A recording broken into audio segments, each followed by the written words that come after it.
평소에 가깝게 지냈던 두 젊은이가 있었습니다. 두 사람은 젊은 날에 세상적인 즐거움에 그냥 푹 빠져 있었습니다. 매일 술과 도박으로 방탕한 삶을 살았습니다. 그러던 어느 날 저녁 늘 하던 대로 이 술과 도박을 즐기기 위해서 어느 한 술집으로 가고 있었습니다. 그런데 그곳으로 가는 길에 우연히 한 교회 앞을 지나가게 되었습니다. 마침 그때가 주일 저녁이었는데 저녁 예배를 알리는 종소리가 들려서 그냥 무심코 교회를 바라보게 되었습니다. 교회 입구에는 그날 저녁 예배의 설교 제목이 적혀 있었습니다. 죄의 삭은 사망이라. 설교 제목을 본 한 친구의 마음에 갑자기 죄책감이 생기기 시작했습니다. 그러면서 술집에 가는 것이 왠지 불편하게 느껴졌습니다. 그래서 다른 친구에게 우리 오늘은 그냥 집으로 돌아가자라고 했습니다.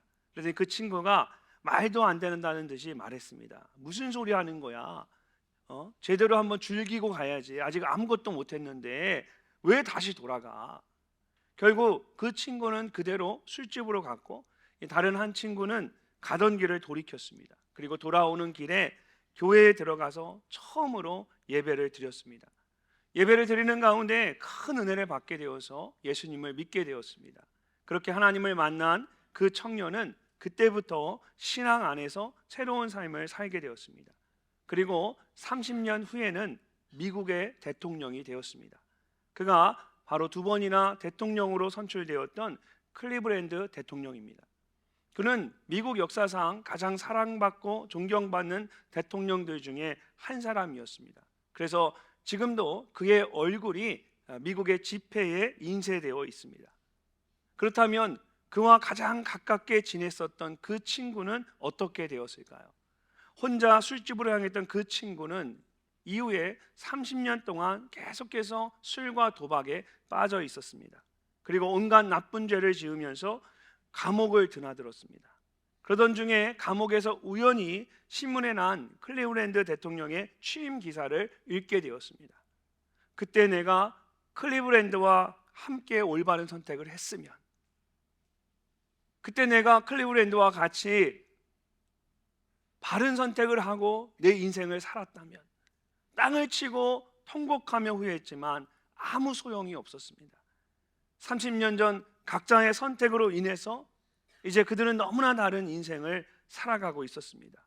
결국 그는 차가운 감옥에서 그의 삶을 마감해야만 했습니다. 이렇게 모두가 똑같은 인생을 사는 것 같지만 어느 순간 각자의 선택으로 인해서 서로 다른, 전혀 다른 인생을 살아가게 됩니다. 오늘 말씀 속에서도 그렇게 서로 다른 인생을 사는 사람들을 만나게 됩니다. 하나님을 등지고 떠난 인생과 하나님을 찾고 예배하는 인생입니다. 먼저 하나님을 등지고 떠난 인생은 어떤 것일까요? 오늘 본문 말씀을 보시면 가인의 인생에 대한 말씀이 나옵니다. 지난 시간에 말씀을 나눴던 것처럼 가인과 그의 아우인 아벨이 각각 제물을 드리며 하나님을 예배했는데 하나님께서 아벨과 그의 제물은 받으시고 가인과 그의 제물은 받지 않으셨습니다. 화가 난 이 가인이 아무도 없는 들판에서 이 아벨을 기다렸다가 죽였습니다. 의도적이고 계획적인 살인을 한 것입니다. 하나님께서 가인에게 내 아우가 어디 있느냐, 내가 무엇을 하였느냐 라고 물으셨지만 가인은 자신의 죄를 인정하지 않고 오히려 하나님께 내가 내 아우를 지키는 자입니까? 라고 말하며 항의했습니다. 하나님께서 그런 가인의 죄를 벌하셨습니다. 땀을 흘리며 수고를 해도 땅의 소산을 얻지 못할 것이고 한 곳에 정착하지 못하고 방황하는 인생을 살게 하셨습니다. 근데 그러면서도 가인에게 표를 주셔서 다른 사람에 의해 죽임을 당하지 않도록 지켜주실 것을 약속하셨습니다. 어떻게 보면 지금이 그의 인생 가운데 가장 중요한 순간이라고 할 수 있습니다. 아벨을 원망했던 것처럼 평생 하나님을 원망하며 살 것인지, 아니면 하나님의 은혜에 감사하며 이제라도 새로운 삶을 살 것인지를 결정해야 합니다. 가인은 어떤 인생을 살기로 했을까요? 16절과 17절의 말씀을 함께 읽어보겠습니다. 가인이 여호와 앞을 떠나서 에덴 동쪽 노 땅에 거주하더니 아내와 동침함에 그가 임신하여 에녹을 낳은지라. 가인이 성을 쌓고 그의 아들의 이름으로 성을 이름하여 에녹이라 하니라. 아멘. 가인이 여호와 앞을 떠나서 가인은 하나님을 떠나기로 했습니다. 하나님께 더 나아가는 것이 아니라 오히려 가인은 하나님을 멀리하기로 결정했습니다. 여호와 앞에라는 말은 the presence of the Lord, 하나님의 임재를 의미합니다. 가인은 하나님이 계시지 않는 곳을 찾아서 에덴 동쪽 더 먼 곳으로 떠났습니다. 아담과 하와가 범죄하면서 하나님과 함께 있었던 하나님의 임재가 있었던 에덴 동산에서 동쪽으로 추방되었는데 거기서 더 동쪽으로, 더 멀리 동쪽으로 나아간 것입니다. 성경은 죄를 화살이 관역을 벗어난 것과 같다고 말합니다. 화살을 쏘면 바르게 날아가서 관역에 꽂혀야 하는데 자꾸만 이 정해진 길을 벗어나서 자기 마음대로 빗나가며 날아가는 것입니다. 여러분, 죄도 이와 같습니다. 하나님을 향해 가지 않고 자꾸만 하나님으로부터 멀어지려고 합니다. 그래서 죄를 지은 후에 아담과 하와가 그랬고 가인도 그랬습니다. 그리고 우리도 마찬가지입니다. 죄를 지으면 나도 모르게 가장 먼저 하는 것이 하나님을 멀리하는 것입니다. 아담과 하와가 나무 뒤에 몸을 숨겼던 것처럼 자신을 숨기려고 합니다. 가인이 그것이 나와 무슨 상관이 있습니까? 내가 아우를 지키는 자입니까? 라고 변명하며 감추려고 했던 것처럼 마치 아무 일도 없는 것처럼 감추려고 합니다. 죄를 감추고 숨기기 위해서 자꾸만 하나님을 등지고 떠나려고 하는 것입니다. 여러분, 갑자기 어느 날 예배의 자리가 자꾸 멀게 느껴지고 예배의 자리에 가는 것보다 집에 있는 게 자꾸 좋아지고 예배를 자꾸 멀리하기 시작하면 여러분 한번 생각해 보셔야 합니다. 정말 내가 바빠서 내가 더 중요한 일이 있어 그런 건지, 아니면 내 안에 하나님 앞에 부끄러운 것이 있는지, 내가 영적으로 하나님 앞에 식어져 있고 메말라서 내가 그런 것은 아닌지 점검해 보셔야 합니다. 예배가 멀어지는 것을 보게 되면 항상 그 속에 영적인 문제들이 있습니다. 세상적인 일로 예배가 멀어지는 경우는 극히 드뭅니다. 신앙적으로 시들고 시험받기 시작하면 가장 먼저 사단이 우리로 하여금 떠나가게 하는 것이 예배의 자리입니다. 그렇기 때문에 어떻게 해서든 예배의 자리를 지켜나가야 합니다. 힘들어도 예배의 자리에 나와서 하나님께 울부짖고 하나님을 찾아야 합니다. 그렇게 하나님을 등지고 떠난 인생은 여러분 어떻게 될까요? 가인은 에덴 동쪽 노지라는 그 지역에 정착을 했습니다. 노시라는 이름의 뜻은 도망하다, 떠돌다, 탄식하다입니다. 하나님을 떠나서 정착한 곳이 결국은 도망하는 자들과 떠도는 자들이 모여 있는 곳이었습니다. 이처럼 하나님을 등지고 떠나면 행복할 것 같지만 사실은 그렇지 않습니다. 오히려 세상의 탄식과 고통만이 그곳에 가득할 뿐입니다. 가인이 그곳에서 결혼을 하고 아들을 낳았습니다. 그리고 아들의 이름을 에녹이라고 했습니다. 에녹이라는 이름의 뜻은 다시 시작하다입니다.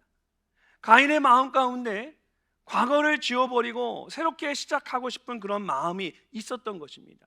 자, 그렇다면 가인이 새로운 인생을 살기 위해서 어떤 일을 했을까요?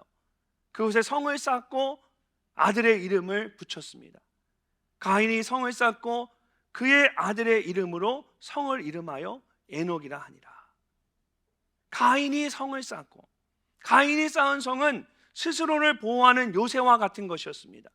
하나님은 그에게 표를 주시면서 만나는 모든 사람에게서 죽음을 면하게 하시겠다고 약속하셨는데도 스스로의 힘으로 자신을 보호하기 위해서 직접 자기가 성을 쌓은 것입니다.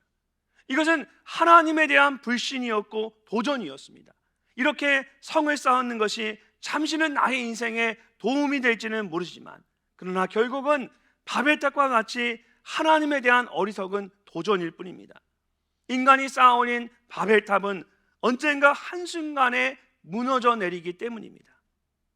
미국에 이민을 오신 1세대 부모님들을 보게 되면 제가 미국에 살면서 정말 70년대의 어려운 때에 아무것도 없이 맨몸으로 미국에 이민을 오신 그 어르신들을 보게 됩니다. 그 부모의 세대를 봐요. 근데 그분들을 보면 언어와 문화로 인해서 굉장히 어려운 삶을 사셨습니다. 그래서 어떻게 해서든 자리를 잡고 살기 위해서 힘든 일들을 하십니다. 할렘과 같이 범죄가 많은 곳에 들어가서 장사를 해서 정말 억적같이 돈을 모으십니다. 제가 미국에서 공부하면서 과외했던 한 가정도 그랬습니다. 이 가정도 미국에 이민을 와서 아무것도 없이 이민을 와서 가게를 시작하신 거예요. 근데 그 가게가 정말 어려운 사람들, 범죄자들이 사는 그런 어두운 지역에 있는 골목에 있는 가게였어요. 보통 미국 사람들은 현금을 사용하지 않습니다. 카드로 장사를 해요. 현금이 있으면 강도가 들어와서 죽을 수도 있기 때문에 현금 가지고 장사를 안 합니다. 근데 한국 분들은 정말 못 사는 지역에 들어가서 그 위험한 지역에 현금을 가지고 장사를 합니다. 그러니까 늘 강도의 살인의 위협 가운데 살아가는 거예요. 그런 어려운 지역에서 어렵게 돈을 벌어서 돈을 모으는 그런 가정이 있었어요. 그 아이를 제가 과외를 시키는데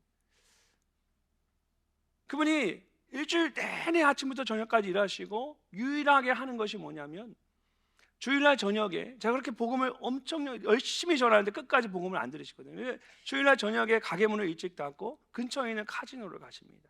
아이들을 다 데리고 가서 카지노 호텔에 있는 수영장에서 아이들을 놀게 하고 본인들은 밤새 카지노에서 도박을 하는 거예요. 그리고 새벽에 다시 돌아와서 한숨도 못 자서 가게를 또 열고 하루 종일 또 가게를 합니다. 돈을 모아서 또 카지노에 가서 또 도박을 합니다. 그 딸아이가 고등학생이어 처음으로 면허를 땄는데 그 아이에게 정말 이름만 대면 알 정도로 엄청나게 비싼 스포츠카를 사줬습니다. 그래서 그분이 저에게 이렇게 말씀하세요. 목사님, 그래도 우리 딸이 저 정도 차는 차고 다녀야 다른 미국 아이들에게 무시당하지 않겠습니까? 많은 분들이 이민 1세대들이 자기가 너무나 어렵게 미국에서 살았기 때문에 자기의 자녀들은 성공하기를 원해요. 그래서 마치 가인이 에녹을 위해 성을 쌓듯 자녀들을 위해 성을 쌓습니다. 좋은 학교에서 좋은 차를 타고 좋은 물건들을 가지고 살아가도록 합니다. 근데 여러분, 그 자녀들이 자기의 뜻대로 되어지지 않습니다. 자녀들만 바라보고 살다가 어느 날 자녀로 인해 큰 상처를 받습니다. 또는 어느 날 자녀가 갑자기 사고로 인해 자녀를 잃기도 합니다. 그럴 때 그 허무함이 얼마나 크겠습니까? 마치 에녹이 성을 쌓고 그것에 자녀의 이름을 붙인 것처럼 정말 자녀를 위해서, 자녀를 통해서 자신의 성을 쌓아가는 겁니다. 아마 우리 가운데도 이처럼 똑같지는 않지만 자녀들을 위한다는 마음으로 마치 자녀를 위하는 것처럼 이야기하지만 자녀가 자기의 성처럼 자녀를 쌓아가는 그런 분들이 계실 겁니다. 열심히 쌓아올린 우리의 부와 명성은 또 어떻습니까? 좀 더 안정을, 좀 더 인정을 받고 좀 더 성공하면 그때 열심히 예배드리고 신앙생활 하겠다 하는 그런 분들이 있습니다. 그래서 그렇게 해서 인정을 받고 성공을 하면 어떻게 될까요? 조금 더 인정을 받고 조금 더 벌어들이기 위해서, 조금 더 부유해지기 위해서 오히려 더 교회를 멀리하게 됩니다. 제가 플로리다에 살 때, 목회할 때 플로리다는 굉장히 더운데 바닷가에 조선업을 하는데 거기에 용접하는 일을 70년대에 한국 분들이 들어와서 하셨어요. 제가 아는 어떤 한 가정도 70년대에 소장농의 아들로 태어나서 아무것도 못하다가 결혼해서 같이 미국에 온 겁니다. 그래서 그 조선소에서 용접하는 일을 하셨어요. 몸에 쇠 신발을 신고 몸에 쇠로 된 그런 옷과 같은 걸 입고 그 조선소 배의 굴뚝에 들어가서 용접을 합니다. 한여름에 땀이 비 오듯 쏟아지는데 용접하다가 불꽃이 튀겨서 몸으로 들어가면 그 속에서 타들어갑니다. 벗을 수도 없어요. 그러면서 저에게 젊은 시절에 받았던 그 상처들을 저에게 화상작업을 보여주시더라고요. 그렇게 해서 돈을 벌어서 정말 못 사는 지역에 들어가서 험난하게 장사해서 온갖 불법적인 일을 함께해서 돈을 부풀려서 엄청난 부자가 되었습니다. 이분 마음 가운데 나는 내 힘으로 여기까지 이뤄냈다라는 자신감이 있는 거예요. 근데 그 마음으로 자녀들을 바라보니까 자녀들의 삶이 못마땅하고 자녀들이 어긋나기 시작하는 거예요. 노년이 되어서 집에도 몇 대의 차가 있고 큰 어마어마한 저택에서 삽니다. 근데 자녀들은 다 떠나갔습니다. 그 중에 한 자녀는 마약에 중독되고 도박에 빠져서 아버지와 자녀의 관계를, 아들의 관계를 끊었어요. 본인이 스스로 성공했다고 생각하니까 아들의 그 실패와 아들의 그 못난 부분을 용납하지 못하시는 거예요. 돈도 있고 지위도 얻었고 명성도 얻었지만 그분에게 남은 게 아무것도 없습니다. 여러분, 하나님 없이 그냥 나의 힘만으로 열심히 쌓아 올린 그런 것들은 막 어느 한순간에 그냥 물거품처럼 사라지고 모래 위에 지은 성과 같이 무너져 내리는 것들입니다. 왜 그렇습니까? 시편 127편 1절 말씀, 우리 함께 한번 읽어보겠습니다. 여호와께서 집을 세우지 아니하시면 세우는 자의 수고가 헛되며 여호와께서 성을 지키지 아니하시면 파수꾼의 깨어 있음이 헛되도다. 아멘. 아무리 열심히 쌓아 올려도 거기에 하나님이 없으면 아무 소용이 없습니다. 제가 미국에서 경험한, 바라본 그 많은 사람들을 보면서 정말 너무 안타까운 마음이 있어 여러분의 말씀을 드리는 거예요.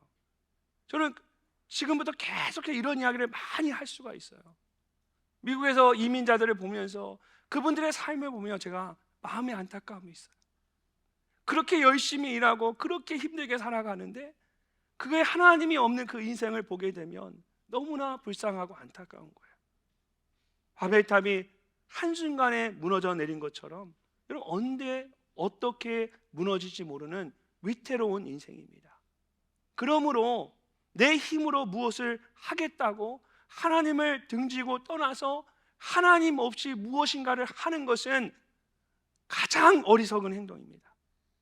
오히려 하나님께 모든 것을 맡길 수 있어야 합니다. 하나님께서 세워주시고 지켜주셔야만 합니다. 그래야만 우리의 그 수고와 열심이 헛되지 않을 수가 있기 때문입니다. 가인과 같이 나의 힘만으로 나만을 위해 성을 쌓는 것이 아니라 하나님께 모든 것을 맡김으로 하나님과 함께 쌓아가시는 여러분이 되시기를 주님의 이름으로 축복합니다. 가인이 에덴 동쪽 노대에 성을 쌓고 그곳에 정착을 했습니다. 분명히 하나님께서 가인에게 한 곳에 정착하지 못하고 방황하는 인생을 살게 하겠다고 하셨는데 하나님의 명령을 어기고 한 곳에 정착을 한 것입니다. 그렇다면 하나님을 등지고 떠난 가인의 자손들은, 후손들은 어떤 인생을 살았을까요? 19절 말씀을 함께 읽어보겠습니다. 라멕이 두 아내를 맞이하였으니 하나의 이름은 아다요 하나의 이름은 실라였더라. 여러분, 이 말씀을 잘 보십시오. 성경은 가인의 자손들에 대해서 말하면서 그 앞에 18절 말씀을 보면 이름만 언급하다가 여기 19절 말씀에서 라멕에 대해서 말할 때는 자세하게 설명을 합니다. 자, 가장 먼저 라멕이 두 아내를 맞이했다고 합니다. 하나님께서 세우신 가정의 질서가 가인의 자손인 라멕에 의해서 깨어진 것입니다. 창세기 2장 24절을 보면 하나님께서 남자와 부모를 떠나 그의 아내와 합하여 둘이 한 몸을 이룰 것이다 라고 말씀하셨습니다. 남자와 여자 두 사람이 한 몸을 이루는 것입니다. 이것이 하나님께 세우신 창조의 질서, 가정의 질서입니다. 우리가 동성애에 대해서 반대하는 것은 그 사람들을 사랑하지 않기 때문이 아닙니다. 그 사람을 사랑하지만 그들이 하나님의 질서를 깨트리고 창조의 질서를 깨트리기 때문에 그것이 옳지 않다라고 말하는 것입니다. 근데 라멕이 그것을 깨트렸습니다. 여러분, 왜 그랬을까요? 본문 말씀을 보시면 라멕의 두 아내의 이름이 나옵니다. 라멕의 첫 번째 아내의 이름은 아다였습니다. 이 이름의 뜻은 단장하다, 아름답다입니다. 그의 아내가 정말 아름다웠다라는 걸 알 수가 있습니다. 두 번째 아내의 이름은 셀라입니다. 이 이름의 뜻은 딸랑거리는 자, 악기를 다루는 자입니다. 옆에서 듣기 좋은 말도 하고 악기도 연주해주는, 한마디로 애교가 철철 넘치는 여자였습니다. 자, 여러분은 미모와 애교 중에 어떤 것이 좋으십니까? 제가 당연한 질문을 했죠. 목사님, 둘 다 좋지요. 근데 여러분, 둘 다 좋은 사람 만나 보셨습니까? 제가 교회에서 보면 신앙이 좋으면 능력이 떨어지고 능력이 좋으면 신앙이 떨어져요. 이 둘 다 가진 분은 정말 하나님이 보내주신 사람이에요. 여러분의 배우자가 아내가 정말 아름답고 애교도 넘치시면 정말 하나님이 여러분에게 축복하신 겁니다. 근데 여러분 욕심이죠. 그죠? 욕심이죠. 내게 주신 그 아내에게 감사하며 만족하며 살아야 되는 거예요.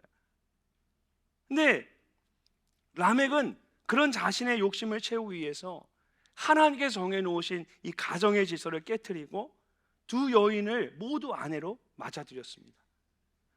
육신의 정욕의 마음을 빼앗겨서 어느 것 하나 포기하고 싶지 않았던 거예요.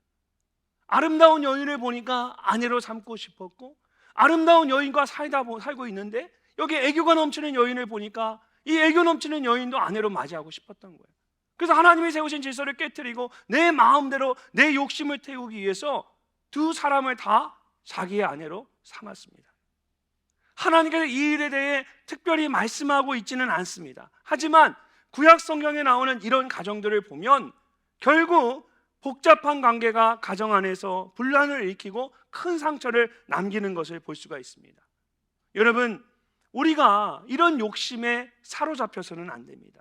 특별히 성경이 말씀하시는 것처럼 육신의 정욕, 안목의 정욕, 이생의 자랑과 같은 이 세상적인 어떤 즐거움에 욕심을 부려서는 안 되는 것입니다. 라멕은 자신의 그 욕심만을 채우려고 하는 이기적인 사람이었습니다. 또한 그는 아주 교만한 사람이었습니다. 23절과 24절 말씀을 함께 읽어보겠습니다. 라멕이 아내들에게 이르되 아다와 실라여 내 목소리를 들으라. 라멕의 아내들이여 내 말을 들으라. 나의 상처로 말미암아 내가 사람을 죽였고 나의 상함으로 말미암아 소년을 죽였도다. 가인을 위하여는 벌이 7배일진데 라멕을 위하여는 벌이 77배이리로다 하였더라. 라멕의 아내들에게 내가 사람을 죽였다라고 말합니다. 여기서 이 죽였다라는 말은 짐승을 도살하듯 잔인하게 죽였다는 뜻입니다. 어린 소년이 실수로 라멕에게 작은 상처를 냈는데 아무렇지도 않게 짐승을 죽이듯 그 소년을 잔인하게 죽였습니다. 그리고는 그것을 자랑하듯 말했습니다. 여러분, 가인은 적어도 아벨을 죽이고 나서 사람들을 두려워했습니다. 하지만 라멕은 아무도 두려워하지 않습니다. 또한 라멕은 스스로 가인을 위하여는 벌이 7배인데 라멕을 위하여는 벌이 77배다라고 말합니다.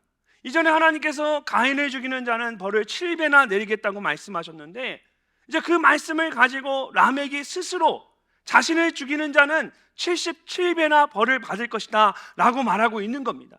하나님보다 자신이 더 무섭고 더 강하다라는 것을 스스로 자랑하듯 말하고 있는 거예요. 이처럼 라멕은 누구에게나 악한 감정을 가지는 것을 주저하지 않았고 누구에게도 물러섬이 없었습니다. 누구라도 죽일 수 있다는 그 악함과 교만함이 그의 마음속에 가득했습니다. 무엇보다 그것을 아주 자랑스럽게 여겼습니다. 이처럼 하나님을 등지고 떠난 사람은 이기적이고 교만한 인생을 살게 됩니다. 그리고 그의 자손은 더 이기적이고 더 교만한 인생을 살게 됩니다. 라멕의 자손들도 마찬가지였습니다. 20절 말씀을 보시면 야발은 가축을 치는 자였습니다. 여기서 이 가축은 양과 염소뿐만 아니라 소와 나귀와 낙타와 같이 많은 가축들을 말합니다. 그리고 그런 가축들을 이용해서 물건을 나르는 무역까지 포함하는, 오늘로 말하면 기업을 운영했던 겁니다.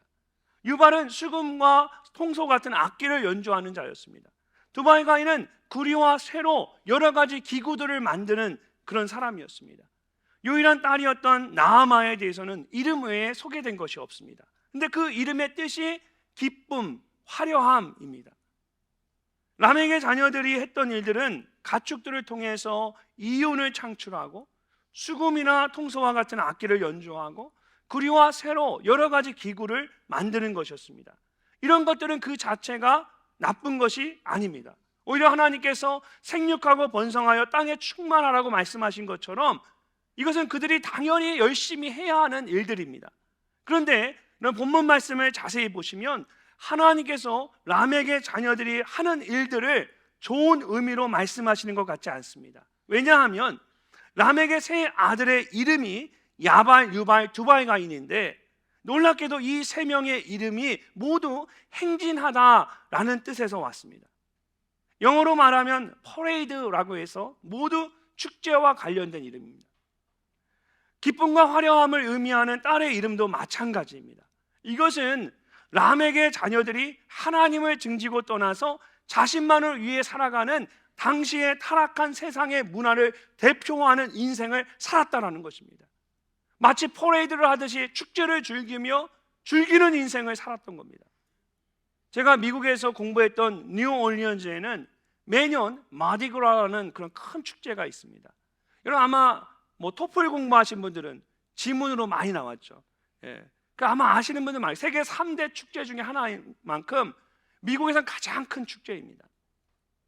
이런 축제를 왜 뉴올리언즈 하냐면 이 뉴올리언즈는 오랜 동안 프랑스 식민지였기 때문에 미국 안에서도 카톨릭과 그 문화가 가장 강한 곳입니다.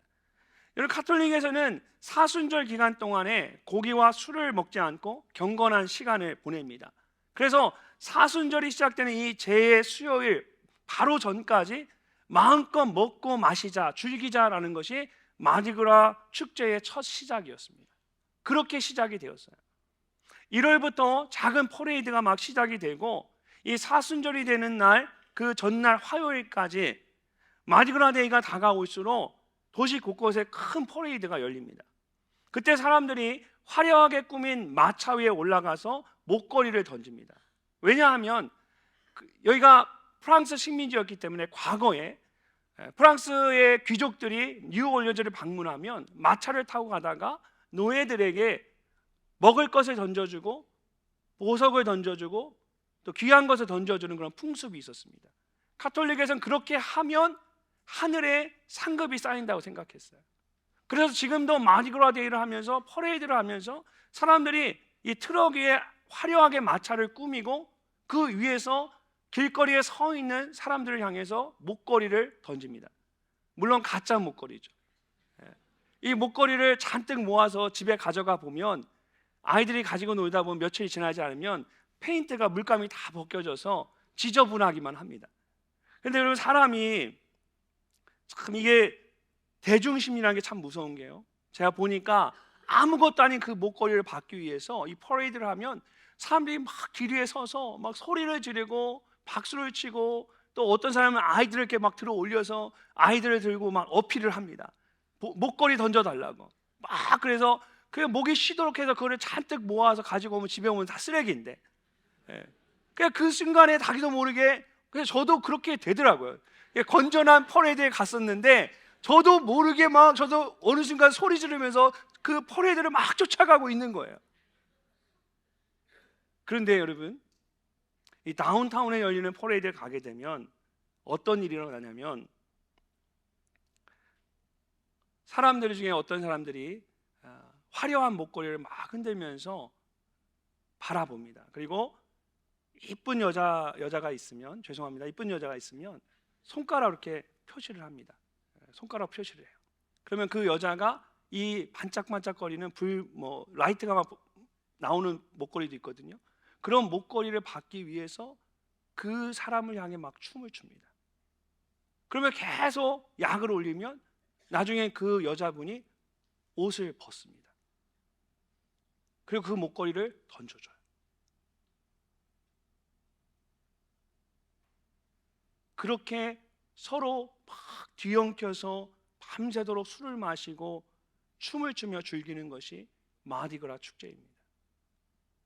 말로는 카톨릭 신앙이고 사순절을 경건하게 보내기 위한 것이라고 하지만 그 속에는 하나님이 없습니다. 그냥 사람들의 욕망만 가득할 뿐입니다. 여러분 하나님을 떠난 인생이 이와 같습니다. 하나님 없이 자신의 즐거움과 기쁨을 위해서만 살아갑니다. 그리고 람에게 그런 이기심과 교만함이 정말 무서운 것은 그의 자손들에게 후손들에게 그대로 전해진다라는 거예요. 하나님을 등지고 떠난 인생이 정말 가장 무서운 것은 그것이 자신만으로 끝나지 않는다라는 겁니다. 가인이 하나님을 등지고 떠났을 때에 그의 자녀인 라멕이 하나님이 없는 이기적이고 교만한 삶을 살았습니다. 라멕이 하나님 없이 이기적이고 교만한 자기만의 삶을 살았을 때 그의 자녀들도 결국은 하나님이 없는 삶을 살았던 것처럼 나만 하나님을 멀리하는 것으로 끝나는 것이 아니라 나의 가족과 자녀들도 모두 그런 인생을 살아가게 됩니다. 그렇기 때문에 우리는 하나님을 등지고 떠난 인생이 아니라 하나님을 찾고 구하는 인생이 되어야 합니다. 여러분이 겸손하게 하나님을 찾고 구하면 반드시 여러분의 자녀들도 하나님을 찾고 구하게 될 줄로 믿습니다. 그렇기 때문에 자녀들과 함께 예배를 드리고 말씀을 나누는 것이 블레싱 패밀리, 가정을 축복하기 위해서 거룩한 손을 드는 것이 너무나도 중요한 거예요. 그렇기 때문에 금요일 성령 예배 함께 나오셔서 아이들이 이해하지 못해도 부모가 열심히 기도하는 모습을 자녀들에게 보여주는 것만이 그냥 보여주는 것인데 그것이 너무나 귀한 거예요. 자녀들의 인생을 바꾸어 놓는 거예요. 예수 믿는 부모가 자녀들에게 무엇을 물려줄 수 있겠습니까? 세상적인 성공과 명성을 물려주겠습니까? 예수 믿는 부모가 자녀에게 물려줄 수 있는 가장 귀한 것은 예수 믿는 모습이에요. 신앙이에요. 자녀는 부모의 뒷모습을 보고 자라난다고 했던 것처럼 여러분의 자녀는 여러분의 그 신앙의 모습을 보고 신앙을 배워나갑니다. 사랑하는 그 자녀들에게 하나님을 찾고 구하는 올바른 신앙의 모습을 보여줄 수 있는 여러분이 되시기를 주님의 이름으로 축복합니다. 오늘 말씀을 보시면 감사하게도 가인이나 라멕과 같이 하나님을 등지고 떠나는 인생도 있지만 반대로 하나님을 찾고 예배하는 인생도 있습니다. 바로 셋과 에노스와 같은 인생입니다. 25절 말씀을 함께 읽어보겠습니다. 아담이 다시 자기 아내와 동침하매 그가 아들을 낳아 그의 이름을 셋이라 하였으니 이는 하나님이 내게 가인이 죽인 아벨 대신에 다른 씨를 주셨다 함이며. 아멘. 이는 하나님이 내게 주셨다. 하나님께서 아담과 하와에게 죽은 아벨을 대신해서 셋을 주셨습니다. 그리고 그는 하나님을 등지고 떠났던 가인과 달랐습니다. 4장 1절을 보면 여러분 가인을 낳았을 때 하와가 이렇게 말했었습니다. 아담이 그의 아내 하와와 동침하며 하와가 임신하여 가인을 낳고 이르되 내가 여호와로 말미암아 등남하였다. 우리말로는 잘 모르지만 여러분 언어 성경을 보면 이 문장에서 내가 라는 말이 강조되어 있습니다. 그래서 세번역 성경은 주님의 도우심으로 내가 남자를 얻었다라고 번역했습니다. 하나님에 대해 말하고 있지만 결국 누가 아들을 낳았다라는 얘기입니까? 내가 아들을 낳았다라는 거예요. 굉장히 교만하고 굉장히 오만한 그런 말입니다. 근데 자식으로 인해서 이제 어려움을 겪었던 그 아담과 하와가 그 어려움을 겪으면서 하나님 앞에 겸손해졌습니다. 그래서 셋을 낳았을 때에는 하나님에 대한 고백이 먼저 나왔습니다. 하나님이 내게 가인이 죽인 아벨 대신에 다른 씨를 주셨다. 이렇게 말하면서 아들의 이름도 그런 의미를 담아서 셋이라고 지었습니다. 셋이라는 이름이 가지고 있는 가장 기본적인 의미는 주셨다입니다. 그리고 바탕, 파운데이션이라는 의미를 가지고 있습니다. 하나님께서 인류의 역사에 새로운 기초가 되도록 셋을 하나님께서 주셨다라는 겁니다. 그리고 셋에게는 또 에노스라고 하는 아들이 있었습니다. 26절 말씀 우리 함께 읽어보겠습니다. 셋도 아들을 낳고 그의 이름을 에노스라 하였으며 그때의 사람들이 비로소 여호와의 이름을 불렀더라. 아멘. 마지막 말씀이 굉장히 중요합니다. 그때에 사람들이 비로소 여호와의 이름을 불렀더라. 에노스라는 이름의 뜻은 약하다, 깨어지기 쉽다입니다. 아담이 티끌이었고 아벨이 헛됨, 아무것도 아님이었던 것처럼 이 에노스는 연약함이었습니다. 근데 놀라운 것은 성경이 그때에 사람들이 비로소 여호와의 이름을 불렀더라고 말씀하고 있습니다. 여호와의 이름을 불렀다라는 말은 하나님을 예배했다라는 겁니다. 근데 중요한 사실이 하나 있습니다. 이런 말씀을 보시면 사람들이 복수로 되어 있습니다. 이전까지도 하나님을 예배하는 일들을 했습니다. 그러나 아벨이나 가인과 같이 그냥 각자 따로따로 하나님을 예배했습니다. 자, 그런데 에노스 때부터는 사람들이 함께 모여서 사람들이 하나님의 이름을 부르며 예배하기 시작했습니다. 하나님께서 에노스를 통해서 예배를 새롭게 하신 것입니다. 함께 찬양하며 예배하는 것이 무엇인지를 그들로 하여금 알게 하신 것입니다. 그리고 그 중심에 에노스가 있었습니다. 자, 또 한 가지 하나님의 이름을 부른다는 것은 하나님을 예배하는 것이고 하나님을 붙드는 것입니다. 또한 하나님께 기도하는 것입니다. 하나님을 나의 하나님을 인정하고 하나님과 영적으로 연결되어지는 것입니다. 하나님의 이름을 부른다라는 것에는 이런 여러 가지 의미들이 다 담겨져 있습니다. 근데 중요한 것은 어떤 사람이 하나님의 이름을 불렀느냐 이거예요. 어떻게 사람들이 하나님의 이름을 부르기 시작했느냐는 겁니다.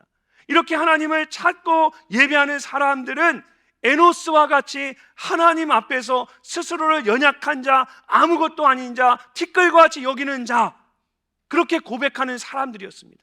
하나님은 에노스와 같이 그 연약한 자를 통하여 하나님의 이름을 부르며 하나님을 예배하게 하셨고, 그 에노스를 통하여 사람들이 함께 모여 예배하도록 만드셨습니다. 여러분, 인류 역사상 가장 처음으로 사람들이 함께 모여 예배하는 이 말씀이 그때가 다른 어떤 사람이 아니라 에노스로부터 시작되라는 것이 됐다는 것이 우연이라고 생각하십니까? 지난 주일에 나눴던 것처럼 시편 51편 17절에서 다시 이렇게 고백했습니다. 하나님께서 구하시는 제사는 상한 심령이라. 하나님께서는 가인이나 라멕과 같이 이기적이고 오만한 자의 예배를 원하지 않으십니다. 하나님이 원하시는 예배는 에노스와 같이 연약한 자의 예배입니다.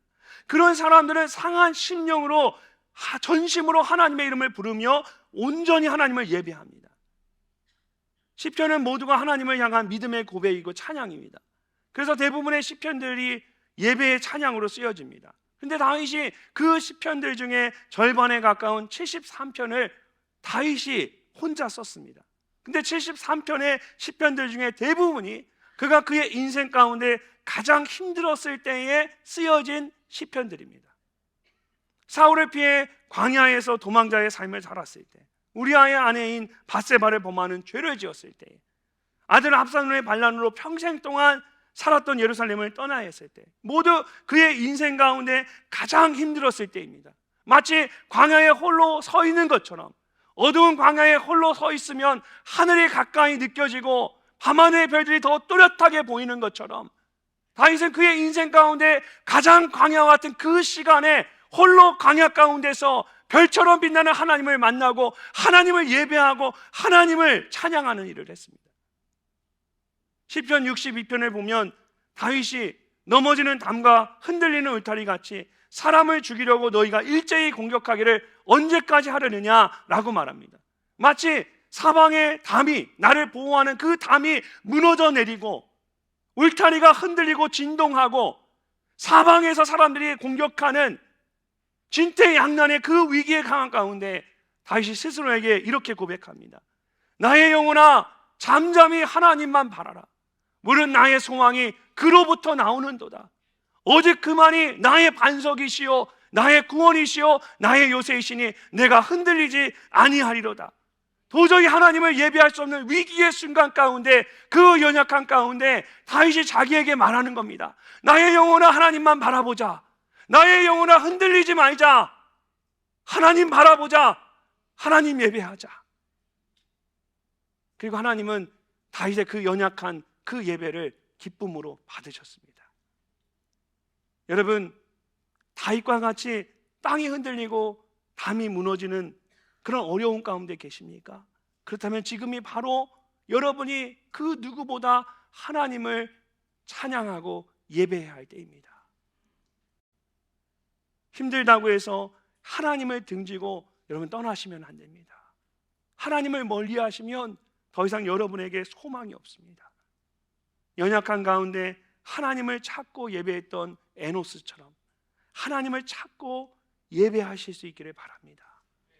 함께 하나님의 이름을 부르며 하나님을 예배하는 우리 모두가 되시기를 주님의 이름으로 축복합니다. 순간의 선택이 10년을 좌우한다는 말이 있습니다. 여러분 다 아시죠? 40여 년 전에 어느 한 전자제품 회사에서 사용했던 유명한 광고 문구입니다. 사람들이 물건을 사다가 이 말을 듣고 고민하고 10년 쓰는 거지? 고민하고 다른 제품을, 그 회사의 제품을 사기 시작한 거예요. 엄청난 실적을 올렸습니다. 근데 여러분, 이렇게 어떤 물건을 고르느냐도 중요하지만 정말 중요한 것은 나의 인생의 방향을 정하는 것입니다. 가인이나 라멕과 같이 하나님을 등지고 떠나서 내가 내 인생의 주인이 되면 모든 것이 잘 될 것 같지만 절대로 그렇지 않습니다. 하나님이 없는 인생은 마치 모래 위에 쌓은 성과 같습니다.